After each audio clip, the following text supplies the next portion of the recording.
अध्याय 10वा.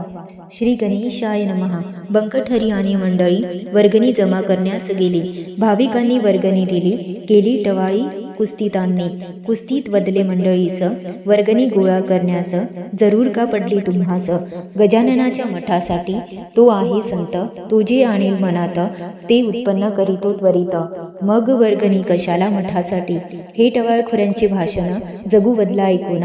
या भिक्षेचे कारण आहे तुमच्या हिताची. गजाननासाठी नाही मठ बांधायचा काही. गजाननाचा मठ पाही त्रैलोक्य आहे. वैभवाची इच्छा मानवास ती पूर्वकर्माने जाते पूर्णास. कोणतेच पुण्य नाही खास संत सेवेसारिखे. गजानन हे सर्व संतांचे मुकुटमणी आहेत साचे. चांगले होते मानवाचे संत कार्य केल्याने. हे टवाळखोऱ्यांना सांगितले त्यावर ते निरुत्तर झाले. शर्मेने ते लाजले मानाखाली घातल्या. जी जागा पडली पदरी कोट बांधिला त्यावरी. झटू लागले गावकरी मनापासून कोटाचे काम होते शेगावात.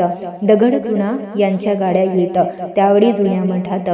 समर्थांची होती स्वारी. त्यांनी केला विचार आपल्या विना होणार कोटाचे काम लवकर.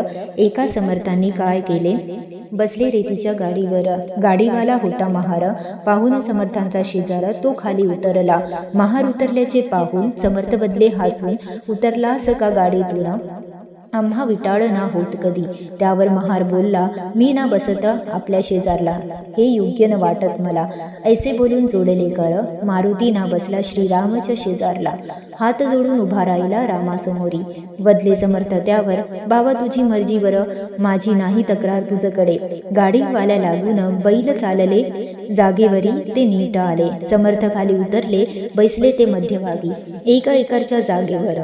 जागा मध्यभागी बरोबर पडली कमी थोडंफार. समाधीसाठी 11 गुंठे जास्त जागा मठासाठी घेतली बघा. वापरली ती जागा अधिकाऱ्याच्या परवानगी विना. एका दुष्ट नराने चहाडी केली लेखाने.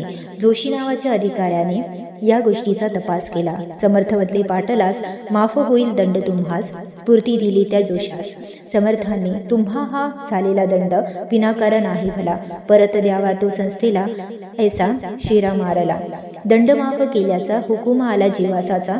तेव्हा हरिपाटलाला आनंद गगनी मावेना. नव्या जागेत आल्यावर समर्थांनी दाविले चमत्कार. हे पाहू या लवकर वाचक हो.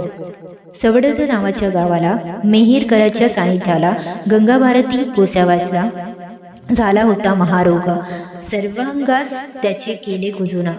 गेली हातांची बोटे झडून. त्यामुळे गंगा भारती कंटाळून गेला त्या महारोगाला. गजाननाची एकूण कीर्त गंगा भारती आला शेगावात. देखून त्या गोसाव्याप्रत जण अडवू लागले. तू समर्थांच्या दर्शनास मुळीच जाऊ नकोस. समर्थ दिसतील ज्या जागेस तेथे तू उभा नहा.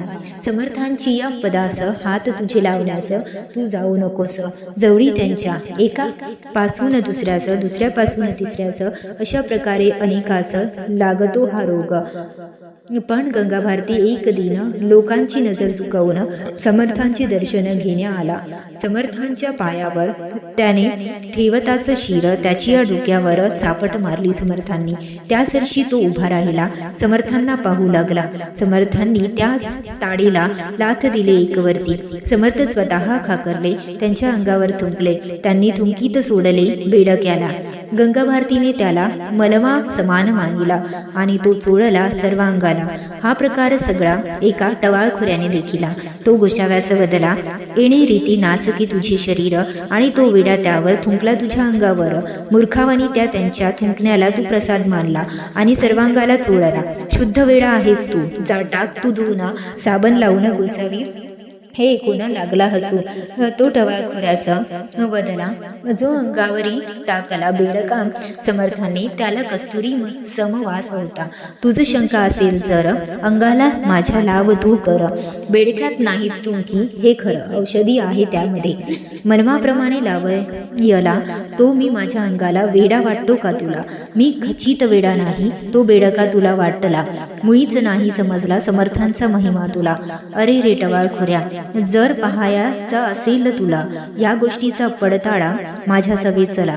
स्नान केल्या जागेवरी जेथे समर्थ जाती स्नानाला तेथल्या ओल्या मातीला घासतो मी अंगाला. म्हणजे तुला उमगेला मग केले दोघे जण, जेथे समर्थ करीती स्नान, तेथील माती उचलून आपल्या घेतली करे. त्याच्या करातील मातीला औषधीचा वास आला. कुटाळाच्या करातील मातीला आली दुर्गंधी. हा सारा प्रकार पाहिला कुटाळा खोऱ्याने. मनी घोटाळला. समर्थांना तो शरण गेला. कुस्तीत कल्पना सोडून कोणीही कोस्यावाला बसूना देई शेजारला. दुरून भजन करी भला हा समर्थांची. आवाज होता मधुर त्याचा, होता अभ्यास गायनाचा. पाटलाला रंगरोगाचा. 15 दिवसानंतर भेगा पदींच्या गेल्या पोचून शरीराची दुर्गंधी गेली उडून. गोसाव्याचे भजन ऐकून मन प्रसन्न झाले समर्थांचे. पत्नीचे नाव अनुसया. ती पतीसा आपुल्या घरी आली नेण्या. शेगावात मुलगा संतोष कुमार आपल्या मातीबरोबर आला होता बरं. वडिलांना नेण्यास पत्नी बदली, नाथ तुम्ही झाला रोगमुक्त, चला आपल्या गावात तुम्ही आता. गंगा भारती बदला त्यावर तुमचा होतो आज बरं, पण आता तुमचा नाही हे बरं. मज संबंध नको संसाराचा, बदला तो पुत्रास. तू आल्याच आपल्या मातेस ने सदनी सावकाश. जा बाळा तू हिची सेवा कर, नको देऊस अंतर. लाभते पुण्य बर मातृसेवेक केल्याने. मी जर आलो सवड झाला, रोग होईल पुन्हा मला. म्हणून घरी नेण्याला धजू नको. तुमचाच होतो आज पावतो, आता मी देवाकडे जातो. उपयोग करून घेतो नर जन्माचा काहीतरी. ऐसे तो वदला पाठविले उभय तास सवडदला. स्वतः शेगावीच राहिला, पुढे तो गेला मलकापुरी. एका पौष मासात झामसिंग आला शेगावात. चला माझ्या गावात ऐसे वदला समर्थांनी.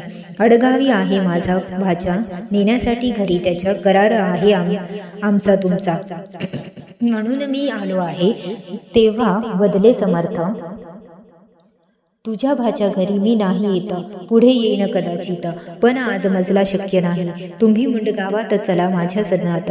मी आपल्या आहे भक्त, इच्छा माझी पुरी करा. माझा सदनास राहा काही दिवस, मी आपल्याला न्यावयास आलो आहे. समर्थ गेले मुंडगावात झामसिंगा समवेत. तेथे लोक बहुत दर्शन घ्यावयासी आले होते. झामसिंगाने भंडारा घातला. मुंडगाव जणू पैठण झाला. एकनाथ असे पैठण तशी मुंडगावी समर्थ आचारी स्वयंपाकास आले. अर्धे अधिक अन्न शिजले. तेव्हा समर्थ बदले झामसिंगास एकाकी. चतुर्दशी आज झामसिंगा मी जेवण नाही घेत बघा, पंक्ती भोजनाच्या होऊ द्या पौर्णिमेला. झामसिंग समर्थास बदला. महाराज स्वयंपाक तयार झाला. प्रसाद घेण्यास आपला लोक जमले आहेत. समर्थ बदले झामसिंगाला योग्य आहे व्यवहारी दृष्टीला, पण मान्य नाही परमेश्वराला. झामसिंगाने ऐकले नाही पंक्ती बसविल्या भोजनी. भरले अंबर मेघाने, विजा चमकल्या गगनी. झाडे मोडली आवाजाने, चहूकडे पाणी झाले, सर्व अन्न वाया गेले. समर्थांचे बोल ठरले खरेखुरे. श्री गजाननाचे पाय धरले आणि त्यांना विनविले. सर्वजण हिरमुसले झाले. न व्हावे उद्या आज सारखे. अचानक हा पाऊस पडला का ही नव्हे पावसाळा. चिंता शिव न दे मला, ऐसे समर्थ बोलले. हा पाऊस तुला नाही दगा देणार मुला. ऐसे बोलून फिरवला डोळा समर्थांनी नभाकडे. गोष्ट घडली आश्चर्यकारी.